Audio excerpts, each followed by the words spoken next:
તો સ્થાનિક સ્વરાજ્યની ચૂંટણીમાં ખાસ ઉમેદવારોની ચર્ચા થઈ રહી છે। નર્મદા જિલ્લામાં કોંગ્રેસે એક ફકીરની ટિકિટ આપી છે, તો રાજપીપળા પાલિકામાં ફકીર ઉમેદવારની જોરદાર ચર્ચા। કબ્રસ્તાનમાં કબર ખોદવાનું કામ કરે છે આ ફકીર હનીફ મોહમ્મદ ફકીરને કોંગ્રેસે પાલિકાની ટિકિટ આપી છે।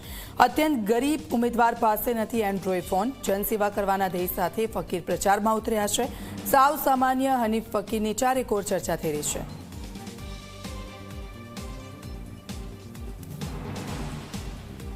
જે કબ્રસ્તાનમાં ઇન્તેકાલ થાય છે, એમનું મરણ થાય છે, તેવા લોકોને અહીંયા એમની સેવા કરે છે। આ કબ્રસ્તાનમાં જેટલી પણ કબરો આવેલી છે એ બધી કબરોની આ લોકો સેવા કરે છે। એટલે હવે એવા વ્યક્તિને અમે પસંદ કર્યો છે કે જે પૈસાને નહીં પણ ફક્ત ને ફક્ત સેવામાં માને અને લોકોની સેવા કરીને એ આ છોકરો ઉપર આવે।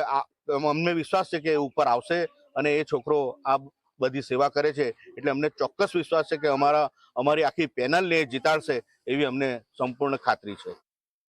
मैं वॉर्ड नंबर 5 નો નાનામાં નાનો સામાન્ય માણસ છું। નાના સભ્ય મેં કબ્રસ્તાનના અંદર જે કામકાજ સફાઈ એવું કરું છું, કબરોનું ખોદકામ કરું છું। અમારા નોર્મલમાં અમારું પગાર નથી, અમે સેવાભારી માણસો છે।